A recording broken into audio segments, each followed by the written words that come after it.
Do you post online your travels? I used to. When I first started traveling back in 2016 or so, I saw a video that made me want to make more videos like that. It was this guy that he sort of traveled and he had a GoPro and he like smacked it, and every time he touched the screen, he would cut it to another video.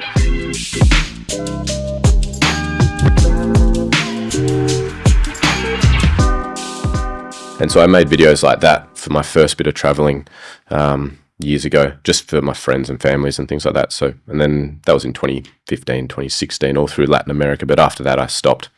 I didn't really make any other videos after that. But you posted them as well? Yeah, just on YouTube, just under my name. But and then I tried to do a little bit of travel blogging back in 2018, I think it was, and that wasn't very successful. I think I made like $2 off it because I wanted to make a bit of money so that I could just keep traveling forever. But then I think one of my websites got hacked and then all my pages got deleted, and that was that. And then never really got back to it. Now I just like to travel just to see what I see, and I just can't be bothered typing and making videos and things like that. You can actually focus more on your travels if you just travel. But if you want to create content, it's a full-time job by itself. Yeah, I remember being in places, because I did in 2018, so I was in Kyrgyzstan and India, and I remember thinking every single time that I was like in a place, I was thinking about, okay, how do I write a story about this place? And I was thinking about, good pictures to take and just all the different aspects you have to try to think about to make a blog successful. But then I realized that I wasn't present as much in the actual place that I was. So I just sort of stopped doing it. Once it got hacked, it was probably a blessing in disguise. I was like, oh well, now I don't have to do it anymore. So that was kind of good. But it used to be just blogging, where at the end of the day you would lie down in your hotel and write about your day. But now you have to do video editing, so much coloring, audio, and all that. It takes all your time. Yeah, too much time. And like I said, you end up missing all the fun and the sort of spontaneity of actually being in a place, because you're constantly thinking about different angles and things like that. And it takes up so much time. So I sort of gave it away, which was good. Yeah. Now I just post pictures every now and then on my socials, just for my family and my friends. It's better that way. I've seen interviews with famous YouTubers or content creators, and they say you have to work every day. Yeah. Some people think that we work for ourselves from home. It's an easy life, but it's not. You have to constantly create, otherwise your page will be overtaken by someone else's channel or page. Yeah, it just slowly moves down the pecking order on the algorithm. But and you only ever see sort of the best side when you're on Instagram, that you see what they want you to see, but you don't actually see all the struggles and all the hardships behind it. You just sort of see, this is what your life could be, but it's never actually like that. People, especially the way I like to travel, they don't see that I hitchhike for a whole day just to get to one place, or that I sleep in some pretty average accommodation sometimes, or things like that. So they just sort of see what you want them to see. But I don't know. I think if I showed people actually how I travel, sometimes I think people wouldn't want to see how I actually travel, especially my family. They'd be very worried for me. Why? Just with different, because I like to go for the more adventurous side of it, I guess. So I like hitchhike and I meet people like yourself, which definitely opens you up to a lot more, a variety of experiences, but it can also be seen as a little bit dangerous. So if I told my family I was hitchhiking in Iraq, they'd lose the plot, I reckon. But I think it's a good way to see the world. That's true. People have different methods or different ways of traveling. Some want an easy travel, 5-star hotels, organized tours, and some want to hitchhike, some cycle, some walk. I think, it depends on really what you want to see. Or some people, I was one of those too. When you first start traveling, you want to see the whole country in 2 days, whereas now you could focus on 2 cities for a week. Yeah, absolutely. I think I was writing in my travel journal this morning something about some people travel to see things and to do things, and I was sort of reflecting that I more so just travel to see what I see and just sort of go on the journey of traveling. Like when I met you, I was traveling to Saran, and that was my end goal for the day. But then, when you popped up, and I went, I'll go a different way, and it doesn't really matter what you see. Well, for me, it doesn't matter what you see. It's just more the journey along the way. It makes it so much more fun. I think not having a definite thing you need to see.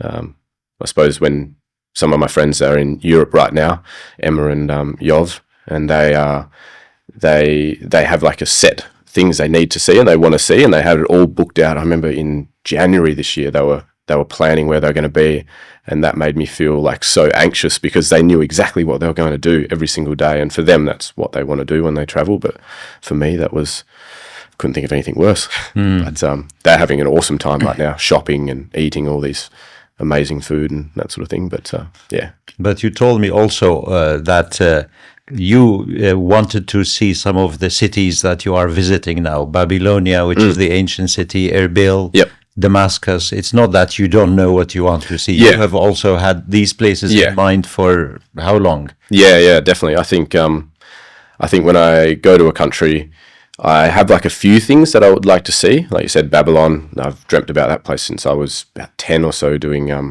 little projects in like year 4 or 5, and like the pyramids of Giza and like Machu Picchu. I remember thinking about that when I was very, very young. And so I have certain places that I want to see and that I'd love to see, but then in between that, I'm happy just to sort of go with the flow. But I remember thinking about Babylon and just the magical aspects behind the hanging gardens and just trying to picture what it would look like. But I mean, it's certain things like that draws me to countries. The massive mountains or the random citadel and things like that I just want to go and sit in front of and just imagine what it was like to live 1,000 years ago. But yeah, I think that's the best part of traveling. With Babylon, I also went in 2003 after there was a regime change in Iraq, and it was more possible to travel. I also had read in school books the Hanging Gardens of Babylon. So I went to Babylon, which is the current day province of Babel, still in Iraq, named after the ancient name. But there are still, I think, some remains of old Babylonia. Did you see the brick walls and all that? Yeah, there was some of the ones that were restored with the old bricks, I think, and they sort of kept it as they once were. And then I think Saddam Hussein, if my understanding is correct, he built a lot of ones, but they had new bricks on them, so it was kind of juxtapositioning to it. It didn't really seem like it was the old Babylon, but then when you looked at the really old reconstructions, that was a lot more I guess magical. But, he had I went actually, you spoke of Saddam Hussein's reconstruction. He had placed bricks with his own name. Oh, did he? Yeah, okay. I think they removed some of them. People were angry. Exactly. But they were every now and then you would come across a brick with Saddam Hussein's name carved into the brick. So 1,000 years from now, it would seem like he was one of them.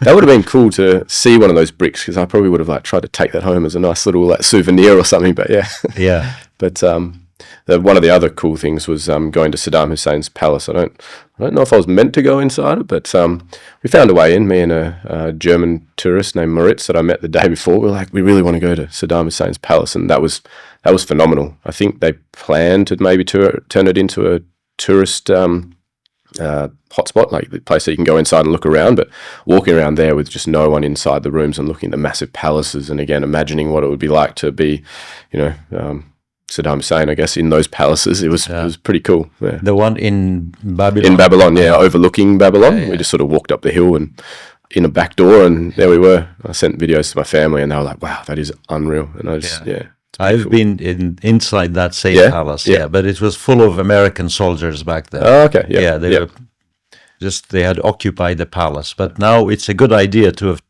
for the new authorities to actually turn it into a tourist spot. We were walking through it, and we were just like, if this place was a tourist destination somewhere that you could just walk through, far out, it would be packed, absolutely packed, because we met other backpackers that day that they really just wanted to go there purely for that. They didn't really care too much about Babylon. They wanted to just go for Saddam Hussein's palace, which was interesting. But he has palaces all over the country, from Mosul to Tikrit. Most of them are in the city of Tikrit, his own birthplace. I've also walk through those palaces. Yep. And I had the same feeling like you said. And I was thinking, the most feared man who ruled this country for 3 decades, walked through these rooms that I'm walking through now. Yeah. And unreal. he was gone, Yeah, just that, like you said, he was one of the most feared men for a good 20 odd years there. And just to be like in his palace in Iraq, like it's just, it was unfathomable for a little bit there for me. But I think that's been my whole experience in Iraq, just wandering through streets and things like that, just being like, how am I here? It doesn't make any sense. And especially, telling my family sort of 4 days after I arrived to Iraq, like having that little bit of time where I was like, wow, this is amazing that I'm actually in this country I never thought I'd come to. And then, and then telling my family, and they were all actually pretty supportive actually. I thought once you land, I guess they have no choice but to be supportive. That's it. They're like, well, tell us where you are so that we can come and help you if you're in trouble. I'm like, how are you going to help me? You're in Australia. They're like, oh, we'll let someone know. I was like, who are you going to let know? Yeah, but so I was. You started the journey from Baghdad. You went to only Babylon, I guess, in Iraq.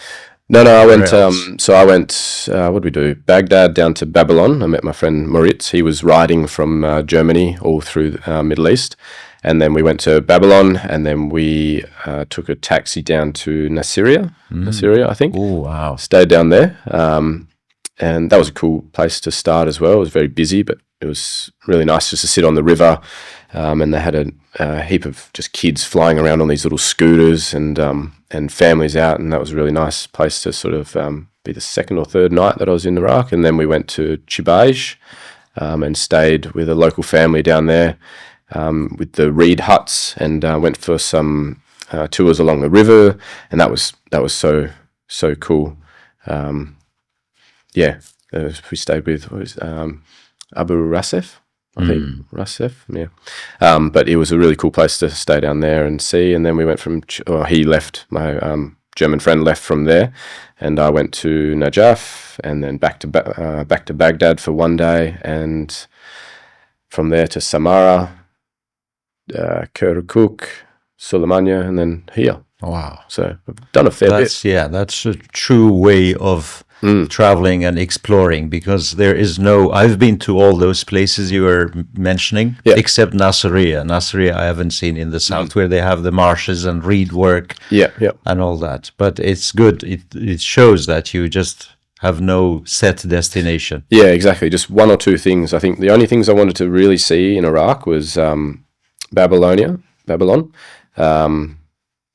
the marshes down in Chibaj. I remember seeing that months ago when I was looking it up. And then Erbil, because it's one of the oldest cities in the world. And I just remember thinking that would be really cool. And the setup for it is so unique, the big circle roads. So I think I've ticked off all the things I wanted to see, and then I've nailed a lot of things in between it, which has been really good. Yeah. And I was looking up yesterday the distance, if you could fly directly from Perth to Erbil, it's 10,650 kilometers. That's a long way. So now, you're sitting here, and then Perth is, you told me, and I think I'd seen a video, that it's a very isolated city. Isolated globally, or isolated in Australia itself? Isolated in Australia, but I vaguely remember somewhere saying it's the most isolated capital in the world. So I think the distance from another capital makes it the most isolated capital. The other capital would be Adelaide in South Australia, would be the closest one, and that'd be a good 2,000-3,000 kilometres away as well. So I think one of the most isolated capitals in the world. But it's such a unique place, and I think after travelling, I think I was saying to you in the car the other day, after travelling to so many big cities around the world, Perth really... It's such a great city. It's so green. It has a massive park overlooking the city and the river. It's right on the banks of the Swan River. It's a very active city, and they have great walkways and runways all around the city. So it's a very nice place to live. It's not the traffic, although when I'm there, it's horrible. It's nowhere near as bad as other places in the world. And I think the only thing it needs improvement on is the food. But I think that's getting more and more. Things shut at like 10 o'clock at night, so you can't get late night food, and there's not as much diversity as compared to like Sydney or Melbourne. So I'm excited for that in the future because I love food.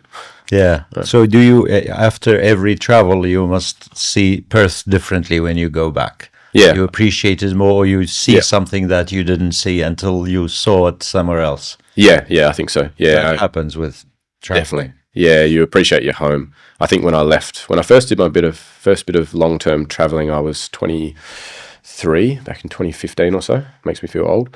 But I remember thinking like, Perth is small. It's a dodgy city to live in. I don't want to live here. I want to go live somewhere else. I want to go live in Rio de Janeiro. I want to go live in London. But the more I've traveled, I definitely have a greater appreciation for Perth. It's such a nice place. And the west coast of Australia in particular, the beaches are unreal. There's beaches that you go to down in the south where I'm from, southwest of WA, where there's just no one there for kilometres. But you'll go to other places around the world and the beaches are packed and they're not as nice. They're rocks on the beach instead of like white sand. So it's it's a very phenomenal part of the world. A good secret. So it's not too busy at the moment. Hopefully it doesn't get too busy in the future. But yeah.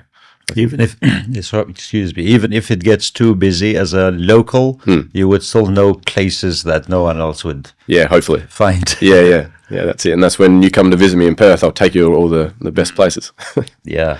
Yeah. I was actually so obsessed with Australia when I was in high school. I was 14, 15, 16.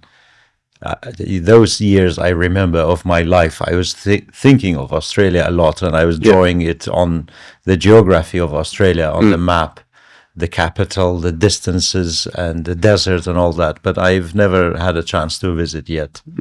That's so cool. Like I was saying to you before, it's so interesting because like when I was young, I was doing the opposite. I was drawing the Middle East. I was drawing Egypt and thinking about all these places. It's so interesting that like you were looking at Australia going, this is the most interesting place I can find. That's interesting to me. But because I don't think I've ever drawn a map of Australia in my time. But it has a unique map, and it's a huge country. But I was reading history. But later on, I started even reading books. But there's one story I must say, since we are talking about Australia. I was reading the Agatha Christie crime novels 20, 30 years ago. And then here in the Kurdistan region, we did not have access to English books or to other books. It was very isolated. Now you can find anything online. But then, so I bought whatever books I found. Then there was a page, I'm talking about 2002 and early 2003, there was a website for Agatha Christie fans. So there I met a woman in Australia, and she had she mailed to me 11 or 12 of Agatha Christie books by post. Oh, that's so cool. Yeah, she sent them to me to Turkey, and then I picked them up there. So I have that memory with this Agatha Christie fan. She was from Northern Australia, somewhere called Coolangatta. Coolangatta, Coolangatta, yeah. I remember still the stamp on the... Yeah, that's so cool. Yeah, that's awesome. I don't think I've ever read any Agatha Christie books. I think my mum might have. She might have talked about them a few times. Yeah. I wasn't a huge reader when I was young. I think I more so just played sport every moment I could. I think I need to get back into reading books, but I tend to like the books that are a little bit more like Homo Sapiens, and the ones that make you think. You can read a page and then you stop, and then you have to think about that whole page. At the moment, I'm reading one about the internet, the history, the future of it, all that sort of thing, and it is thick at the moment. So yeah. Those books exactly. You don't have to finish them immediately. Yeah. It's information and knowledge that you get. It could be one page. It would take me 5 years to finish this one. Exactly. But they're good books like that. I have one that I started. Can't remember what it's called now. That's because I haven't read it for about a year now. I think I got about 50 pages in and then went, this is so thick with knowledge. I have to put it down, and then I never went back to it. But I have to get back to that one. Where was the first country you went to? You said you left at 22 or something. First country I ever went to? Foreign country. Yeah, the first country you went to. probably that was the seed for the rest of your travels. Yeah, possibly. I was thinking about what was the seed for my travels before. That was probably more so the adventures I had when I was growing up on a farm. But the first country I ever went to, I think, might have been Thailand, and that was just 7 days. Go with your friends. I think I was in second year of university, and we just sort of booked a trip, and that was just typical young person going abroad, drinking a little bit, and just having some silly adventures. But then after that, I went to New Zealand with some friends in about my third or fourth year of university as well, and we went snowboarding, and that really sparked my love of snowboarding. And then I would have gone to Japan and done a bit more snowboarding, and I love the culture and the people over there as well. So I think they were my sort of first little dipping my toes into traveling. But my first big bit of backpacking was when I quit my job, just broke up with my girlfriend at the time, all those things that happen, and you're like, all right, what am I doing now? And I went to Costa Rica and did a adventure tour for 20-somethings, and we did a month through Central America, visited all those countries, and just had wild adventures, swimming in rivers, hiking volcanoes, going out in some of the Spanish sort of cities over there, and that was really, really cool. And then I just kept traveling. I thought I'd be gone for 3 months, and I turned out to be gone for 13, I think. So it's 13 months. And you did not return? No. My parents were like, when are you coming home? I don't know. When I run out of money, and I think I came home and I had about $27 to my name. So I timed it. But you had money for the entire 13 months? Yeah, so I because I worked as a physiotherapist for about 2.5 years before. I just saved everything, and I thought I was young enough and silly enough, I might as well go spend it all on adventures around the world. And so I spent about 9.5 months in Latin America. Sort of went from Costa Rica up to Mexico, back down to Bolivia, all overland, and then went to Brazil, shot back up to America and did a short hiking trip through the west coast of America with a friend I met, which was amazing. The hiking there is unreal.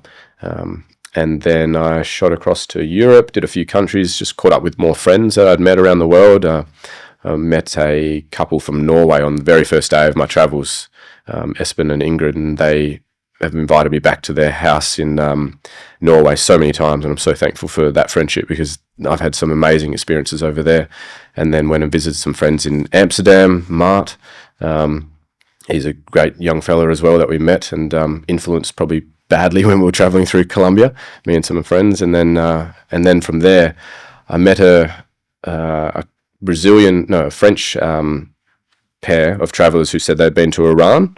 And I went, well, if 2 female girls can go to Iran, surely an Australian guy can go to Iran. So then I shot across to Iran, and I had a phenomenal time there as well. The people were very, very friendly and hospitable. Then I went to places like Jordan and Egypt, and then went home because I think I didn't have any more money after that. So that was my first big stint of traveling. But that's phenomenal. Such a great way to travel. 1 year, even more in your case, and then going back. Because, so things must have the way you travel must have changed from the first time you went to Asia, to Thailand, and those places, and definitely now. Yeah, what has changed? Are you at slower pace now, focus on different things? Because it sounded like before you traveled with friends. Now, is it solo mainly? Or you make friends along the way? Yeah, definitely a bit of everything that you just said. I started out traveling solo because at the time no one wanted to come with me, but I joined a group, and because I just wanted to get my head around sort of backpacking and the safety of the area. And then once I realized, I could get away with it myself, I just did it all by myself and met up with different friends from Australia. My friend Brad came across and met me. I travelled with another guy from my local football club, Sam, for a little bit there in Colombia and Ecuador. Met other people around that were doing shorter stints and travelled with them. And then I think the benefit of that, meeting sort of people while you're travelling or having other friends come, is that you're having other adventures, and then you have other places you can visit later on. Like I said about the Norwegian couple, I could now go and visit them in Norway, and I've visited people in Germany and in the Netherlands. And then so it's been great that aspect. I've travelled with people and by myself. I'd say majority of my travel's been by myself though. probably more so because as I've traveled more, I've wanted to push my boundaries a little bit more and see how comfortable I can be in being uncomfortable. So traveling to places like Iraq or even Iran the first time, I remember thinking like, oh, this could be, could be sketchy but and I just wanted to push myself into those places and experience it and see if I could have, I guess, the self-reliance and the adaptability to be able to do it. And then so the more that I've traveled like that, the more I've wanted to push my boundaries. Like before that first trip I ever did, the year there, I never really hitchhiked anywhere. I took local buses maybe every now and then, but I'd more so you sort of go with the places that are really easy to get to. And now the more that I've traveled, I want to push my boundaries a little bit more. I travel more so like hitchhiking because I don't have anywhere that I want to see in particular. I don't really care where I go. So I just go, I want to get from point A to point B. I don't care how I get there, but I'll just do it whatever's the easiest way. And like you said, it's probably changed a little bit that I don't want to see things. I just want to have an experience. So be on the road. Yeah, be on the road. It changes how you want to travel. But then, unfortunately, that comes with the side effect that when I say I'm going to Iraq, none of my friends put their hand up that they want to come with me. If you do these things alone, it's easier, first of all. At second, you can take the responsibility for yourself. If you take someone with you to a sketchy country or into a dangerous place, it's not good feeling later on to be the cause, for example. If it's you... you can only blame yourself. 100%. And if anything goes wrong, it's all on me. If I had someone else here with me and it went wrong, I'd feel responsible, especially if I asked them to come with me. I mean, like yesterday I went to Mosul and I took the taxi to the bus station, got there, and they asked, do you have your passport? I went, forgot my passport. So that was the first off annoying thing because I just spent 20 minutes, 30 minutes getting there, organising it, doing all the translations and getting there and be like, now I have to go back and get my passport. So, I mean, it's not a massive thing that went wrong, but you're like, it's just, everything's on yourself. So if the mistakes happen, you only got yourself to blame, which I kind of like as well. It's like a little game. You can see how few mistakes you make or see how efficient you can be. So you made it to Mosul? Got to Mosul, in the end. It was really cool, actually. I keep thinking that people in Iraq can't get more friendly, but when I went to Mosul yesterday, far out, they were phenomenally friendly again. I don't think they have too many people going there and just wandering around at this stage. But I found the people very, very friendly there again. I don't think I have any particular place in Iraq it's been the most friendly, but everywhere's just phenomenal here. Yeah. And Mosul is also one of those very, very ancient cities. Abraham, who is considered the father of all the other prophets, is believed to have been in Mosul. Jonah, many of the biblical names and Quranic names, they lived in Mosul. Nineveh is the ancient name of it. Yeah, I do remember that name. That's phenomenal. Yeah, it was such a unique place, and I think rebuilding it after the war and whatnot, it looks like it's going to be in another 5-10 years. Once they have all the big buildings around the old town sort of up and running, I think it'll be a very, very cool place to go back to maybe in the future. Yeah, exactly. It's changing. And so when you came up from Babylon in Iraq up to the Kurdistan region, you must have also noticed the change in topography and all that. Yep, definitely. The south is obviously a lot drier, I guess. Maybe it's just this time of the year, but it seemed a lot drier, a lot more barren, a lot flatter.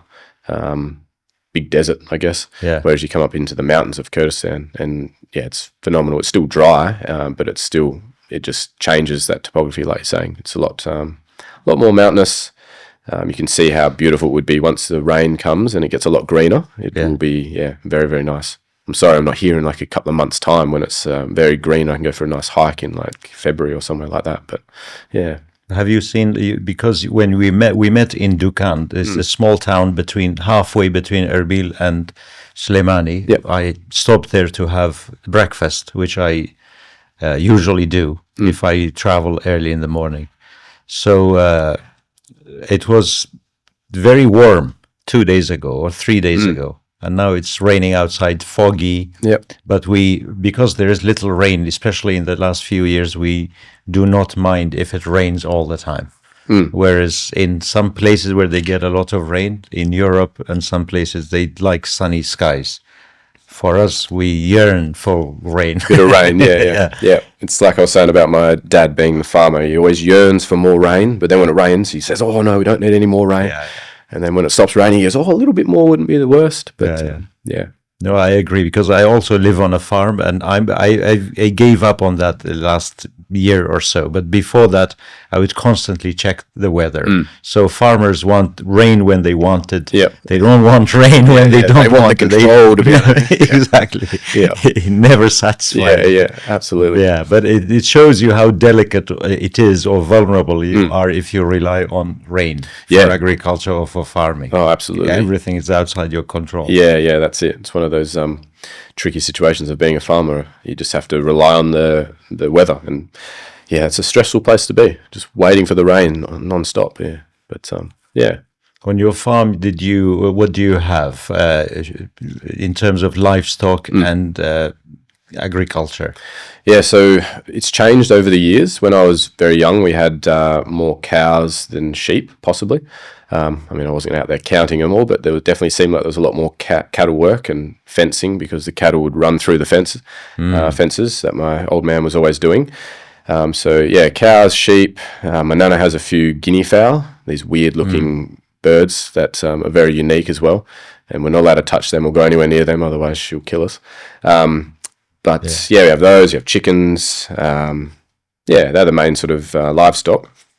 And then over the last sort of 9 years, my dad and my cousin have gone into the cropping side of things. And we have now wheat, barley, canola, fava beans on sort of a rotating basis, which has been really, really good.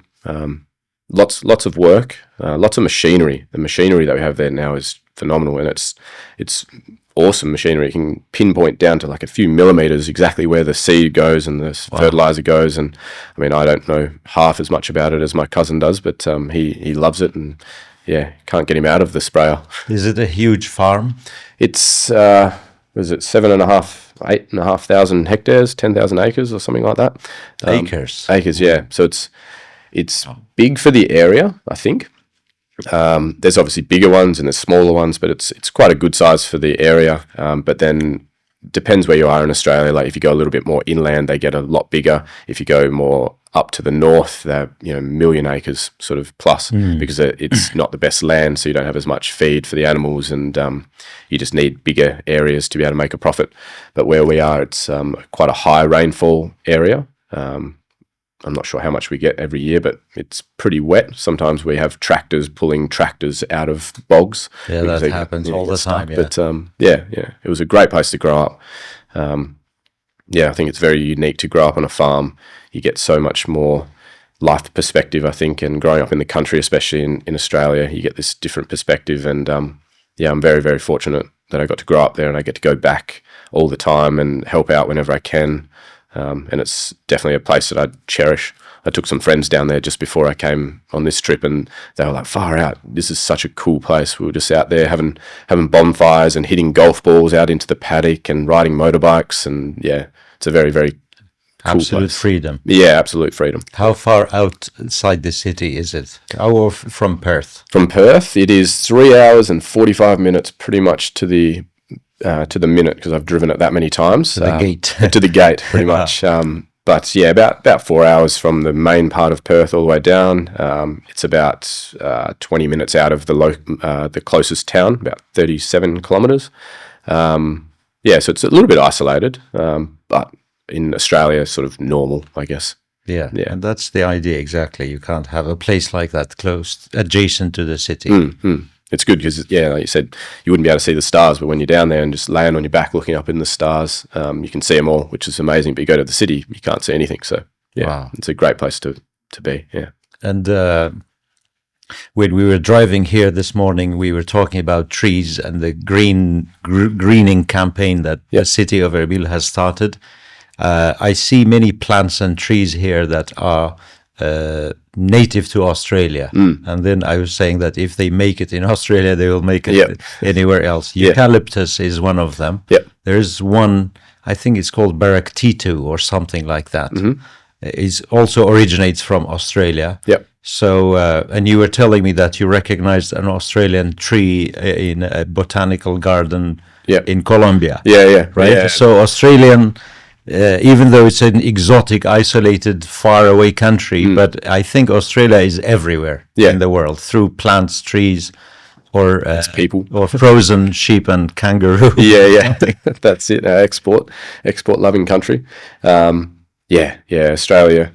Australian people as well, everywhere around the world. Although I haven't met an Australian in Iraq yet, but definitely Australian culture sort of getting out there all around the world is really good. But what is Australian that's everywhere in terms of brands and things? Is there something that we might recognize? I'm sure there are. I don't know. I feel like we export like we were just talking about Steve Irwin and Crocodile Dundee and things like that. Like our movie stars are probably number one sort of thing that people recognize. Russell Crowe, yeah. Maybe the Sydney Harbour Bridge is pretty iconic, and the Sydney Opera House, which, I mean, they're just bridges and buildings for me. But I don't know. Uluru, right in the centre of Australia, the massive sandstone rock. That's that's very recognisable. Yeah, that's probably one of the more recognisable landscapes and really important place culturally for our Indigenous peoples. And other things, I guess. Is it? It's not ostrich in Australia. Is it emu or emu? Yeah. Emu and kangaroo. Actually, the amount of people in Iraq where I've said I'm from Australia, they're like, "Oh, kangaroo," and I say, kangaroo. Kangaroo is associated with Australia. Absolutely, yeah. And the amount of fun that I've had around the world convincing people that you can ride your kangaroos to work, and or like everyone has pet kangaroos. It's definitely probably the most recognisable creature. That or the platypus. That's a weird one as well. I don't know if you've seen the platypus. Yes. Weird little bit of jumble of different animals thrown together. But yeah. Most of the animals and insects, birds basically, in Australia are unique to Australia. Many of them. Yeah, definitely. I think just being a big island, they have, millions of years of evolution that's just sort of changed it into these weird animals. I don't think there's many other places around the world that has hopping animals that I've seen anyway. But hopping. We have hopping mice, hopping, other mammals. Kangaroos and some interesting creatures. Yeah, and the same with the plants. They really, I have seen plants that belong to Australia. They are very resilient here in Kurdistan. When you plant them, they make it. They don't need much care. Yeah, it's very, like I said, similar environment. I guess it's dry, it's arid, so it's easy for things to survive. Because if it has anywhere that's dry around the world, any of our plants could survive there as well. I guess so. I wouldn't be surprised if they have them in Africa and things like that as well. But they are everywhere. And then even you went to Soleimani when you came from the south of Iraq through Kirkuk. And you went to a museum. We call it the Red Museum. Yep. And you said you went by chance. You discovered that when you were in Soleimani, not ahead of time. Oh, I can't remember if I had heard about it. I think I'd heard that there was interesting museums in Soleimani and in Erbil and that sort of thing. I think Moritz, the German guy that I was telling you about, he might have mentioned, yes, go to that one. I thought, need to go and see that. I wanted to learn about the history of the Kurdish people and sort of their the Peshmerga and the I guess the resistance against all the different things that have happened throughout the history. And it was so moving and so interesting, that museum. Really eye-opening. And I think when you see pictures and videos that are in color, like color videos and things, it makes it a lot more realistic. I don't know, for me it's, you see videos of, say, World War I and things, you feel slightly removed because it's all black and white and it's not the best quality pictures. But when you're seeing like pictures that are colorful and like normal sort of videos that you would see every single day, it makes it a lot more realistic that it happened like so recently. So it's it was definitely a very interesting and moving and saddening place. Yeah, that and I told you when you told me about going to that museum that I passed through that building in March of 1991 because it belonged to the Iraqi notorious security apparatus. So when there was the uprising of 91 against Iraq's regime, the building was attacked by locals, by Kurdish Peshmerga, because they were angry with what those security officers had done to locals in terms of locking up people, torture, imprisonment, disappearances. Whereas the rest of the army no one touched them really. The ordinary soldiers and the Iraqi soldiers who were present in the Kurdistan region, but there was no love for the security. So I went through the courtyards of that building. And I was 12 years old. We were visiting a sister of mine with my parents, and it was strewn with many bodies of the officers who had worked there. Then they turned it into a museum. And that sort of history is the stuff I find so fascinating about countries, is how they sort of got to where they are now, and that sort of stuff is, like you said, it's so confronting but so important to learn about when you're in a place. And I think definitely as a traveller or a tourist coming to these places, it's one of the things I find really important, that I learn as much as I can about the culture and the people and what they've gone through. I think a lot of people that travel, they don't do that as much. They go for like we talked about before, they go for the sights, the Eiffel Tower and things like that, but they don't learn about the history behind the things that they're seeing, and I think it's really important to do. Did you know anything or much about the Kurdish people when you were in Australia or before this trip? Before this trip, I'd known a little bit about the Kurdish people because I'd been through eastern Turkey and western Iran, and they have, I think, some ethnical Kurdish people as well. So I'd learned a little bit about it, and I'd heard that they're quite often an oppressed people from the different governments that control the area that they're in. I vaguely had heard about Peshmerga years ago, but I never learnt much about it until I'd actually come through here. That's one of the reputations of Kurds that has traveled, is that Kurds are good fighters, warriors. And I was thinking about it when I was there. It depends on which side of history you end up, that it whether or not that's a good thing or a bad thing. It's so unique, so many I guess freedom fighters or Peshmerga from other countries around the world, when you look at history, sometimes they're portrayed in a negative light, especially if they lose the overall fight. But when they win the fight and they do what they're supposed to do, then they're portrayed in such a positive light as well by the people and the culture that they preserve. So it's very interesting learning all about it. It depends on whose side you are. That's it. If you are with the global coalition, you are the good guy. And sometimes the media and all that sort of thing can twist the stories. I mean, I've been told for the last 20, 30 years that you should never travel to Iraq because you will disappear and it will be one of the most dangerous experiences of your life. But how wrong they can be. So, I think you never really trust you don't not trust it, but you always want to do your own research into places and do your own fact checking into history and things like that, because there's so much history that doesn't get told. So that's so true. I remember in 2017 there were some changes and conflict between the Kurdistan region and Iraq. They lasted some days, and later we had some small events here inside Erbil. I was here and I was on the ground like other people. The situation was unlike what people were tweeting from London and Washington. Some of them I knew, some of the people, and I wish I could tell them, don't tweet. You are 6,000 miles away from here. It was so different. And then, as you were saying, when you are on the ground, it's very different from what you see online. The way they were tweeting, they were posting, you would have thought there's World War III in Kurdistan. But it was really normal here. I was here as everybody else. And that's some of the things why it's so, I guess, frustrating with like social media and the news and that sort of thing is we get told one story and then I'll message some friends that I have in the area. I'm like, what's it actually like? And they're like, oh, it's fine. And you're like, well, why are we getting told this one thing? It's just that building that narrative around different political goals or different I guess economic goals that they want you to get or to understand, so that then things can be justified. But like the best thing to do is just to see the place for yourself, I think. And Iraq is an excellent example of that. You come here and I can't believe how friendly everyone's been and how amazing it's been. I wanted a very adventurous trip after I finished my studies, and I wanted to go somewhere that was going to be difficult to backpack. Iraq's been easy to backpack. It's wild. I thought it was going to be tricky to get around. I thought it would be hard to translate, and I thought it would be maybe people taking advantage of travellers and tourists. But far out, the amount of times my money has been refused. I can't pay for tea. I can't.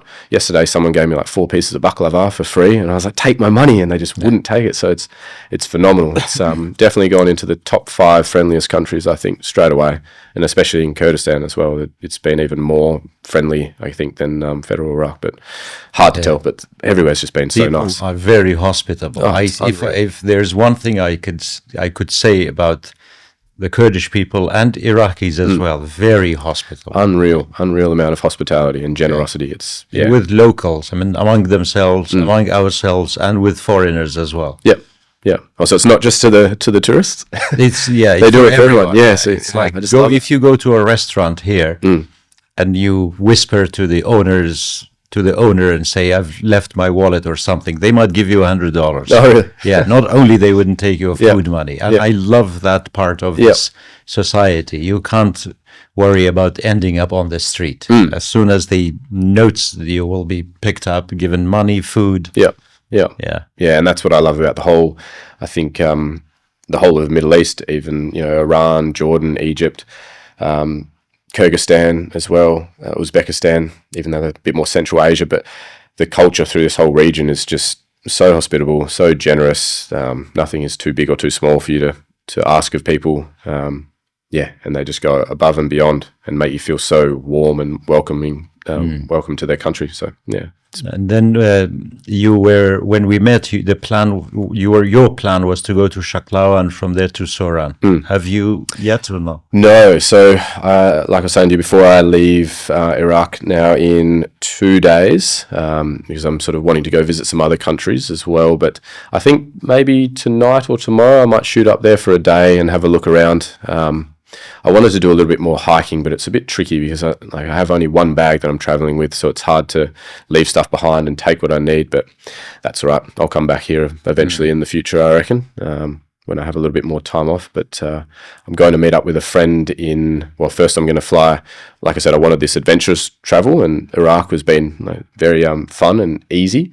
So now I'm going to fly to Lebanon and then go to Syria, and then I'm meeting up with a friend in Cyprus, and then we're going to do Egypt as well, me and my mate Denver. So don't tell my family. That's another month or? That's another, I've only got 1 week between Lebanon and Syria, but because I came to Iraq thinking, maybe it might be a little bit dodgy, I don't know how I'll go, and it's been anything but that.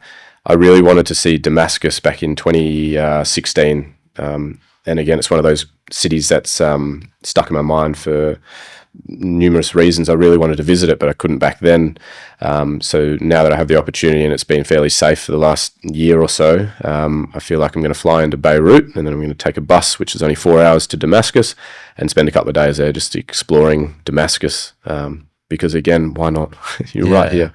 But like I said, I didn't tell my family that I came to Iraq. I have not told them that I'm going to Beirut or Damascus yet. And I'll wait until after I leave there to tell them as well. But So it's almost a week in Kurdistan, your trip, from the day you got to 10 days, and the 10 days. Yeah, more or less. Yeah, I think I've spent about 2.5 weeks in the whole of Iraq so far. Could easily do more, but I got a message from the government the other day that my visa's about to run out in another 7 days after this anyway. So here, or the Iraqi government? The Iraqi government. So you entered Iraq through Baghdad? Yeah, through Baghdad. Not usually. I mean, sometimes some travel land in Erbil and... Yeah, I think Erbil or Kurdistan has the... I'm not sure why, but a lot of people travel more so to Kurdistan. I think it's maybe easier visa, or maybe it's more known for tourism than federal Iraq. But both of them have their easy e-visa online. They sent me an email the other day being like, "Your time's almost up. Time to move on to the next country." All right then. Wow. Yeah. So the Iraqi government sent you that message? Yeah. I think it's just the e-visa. Automatic sort of one. Wow. Yeah. It's just a reminder so that you don't overstay it, I guess. But but I think it won't be long before I come back here again. That's for sure. Yeah, yeah. And you came at a good time because the summer, as Yep. you know, is very hot for someone Yeah. who isn't used. But you are from Australia, probably Yeah. you can stand heat. Oh yeah, yeah. 40, Heat. 40 plus degrees. That's a normal day out. Yeah. Yeah. But And in Kurdistan, I think it must have been safe. We talked about that when we were driving to Erbil the other day, in terms of pickpockets, your personal safety, and that helps a lot. I was saying that if you follow the travel advice of governments online, they Yeah. will tell you not to go anywhere in the world, not only the Middle East, Absolutely. everywhere. Try not to go unless you have to. But then you have to watch stories like people like yourself and YouTube videos and stuff to realize that it's different.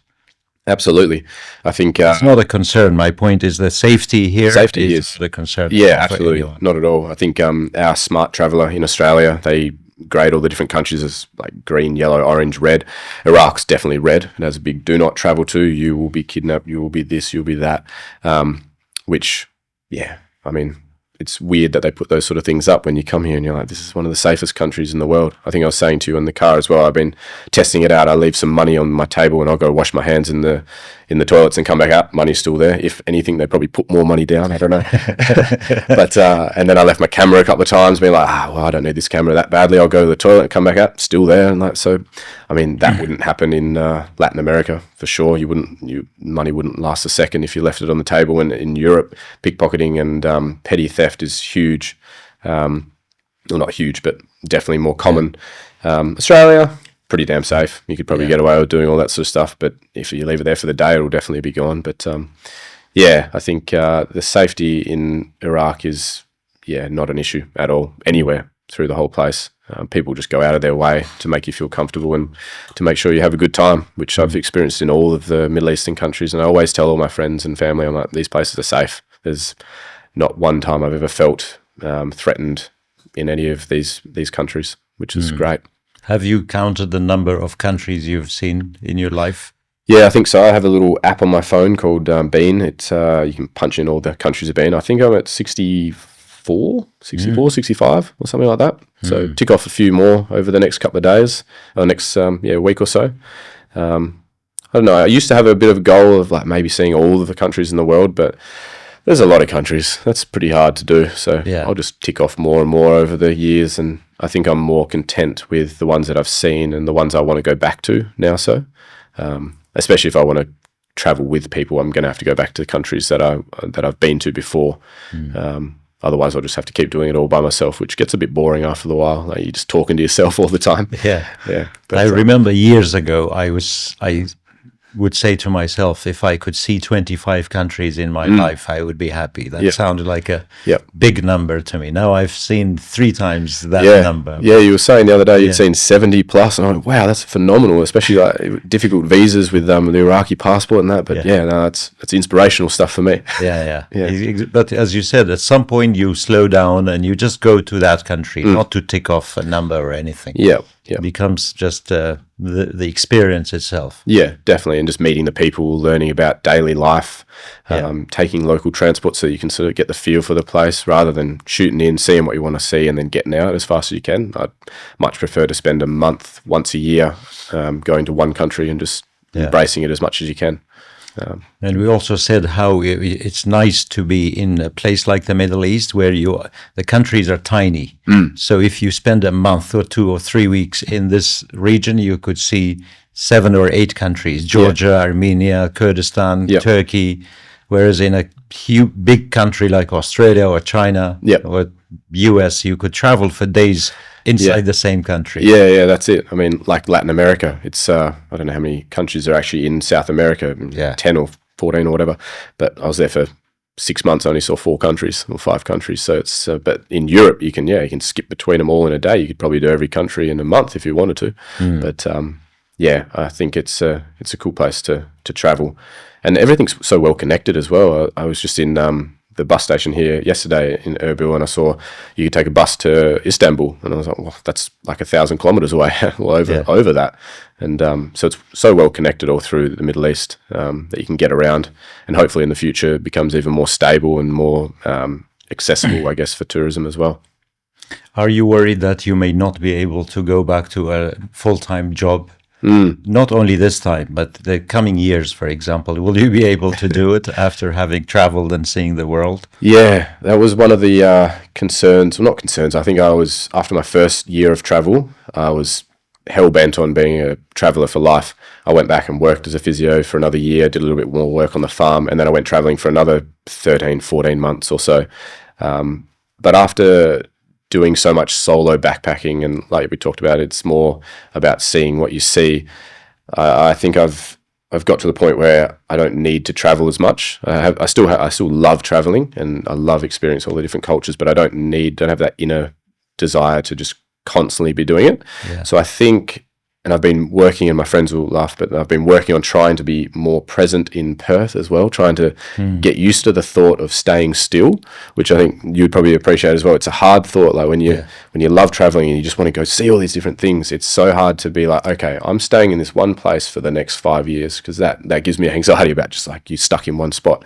But I think I'm starting to get used to the feeling of being like, okay, I'm going to stay in one spot for a while and I'll use it as a base, and then I'll go out and explore different areas. And I think it's good to have a base. Yeah. A place to go back to. Yeah, and I think, but that only came about by doing all this travel as well, that I now feel comfortable being sitting still in Perth as my base, or even hopefully in the next sort of 5 or so years making Perth, or even like places like Denmark or Albany, my hometown, making that my base, and then traveling from there and working in different areas from there. The good thing about my job is I can travel all around Australia and work, and even internationally. Like I said, I was working as a physio over in Japan, and now with a new job, hopefully being able to work in different areas as well will give me a little bit more of that, I guess, travel fix, and therefore I won't be needing to travel around the world for long periods of time all the time.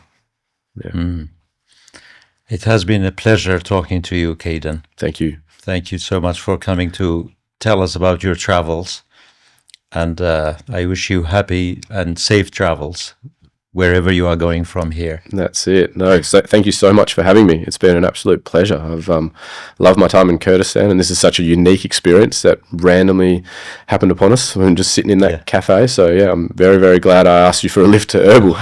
That worked out very, very interestingly. So yeah, thank you for having me. Thank you so much.